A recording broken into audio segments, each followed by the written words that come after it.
भावाच्या मृत्यूनंतर दुसरा भाव हा घरचा करता होतो. तो बाहेरचे सर्व व्यवहार पाहत असतो, परंतु भाऊ मिळकतीचा वारस होऊ शकतो का? नमस्कार मित्रांनो, मी आपला वकील मित्र विशाल गावडे, कोर्ट कचेरी या यूट्यूब चॅनलवर आपले स्वागत आहे. हिंदू वारसा कायद्याप्रमाणे एखादा हिंदू पुरुष व्यक्ती जर त्या मिळकतीबाबतचे कोणतेही तब्दिलीचे दस्त न करता मयत झाला तर त्या व्यक्तीस वारस म्हणून आई, पत्नी, मुले, मुली हे पहिल्या वर्गातील वारस होतात. हे लोक जिवंत असतील तर भाऊ हा भावाचा वारस होऊ शकत नाही.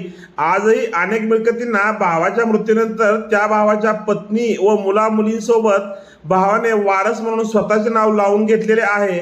सातबाऱ्याच्या उतार्यावर जरी नाव लावलेले असेल किंवा घर जागेच्या उतार्यावर नाव जरी लावून घेतलेले असली तरी कायद्याने भावाला वारसा हक्क येत नसल्यामुळे त्या उतार्यावरील लावलेली नावे ही हक्क शून्य आहेत.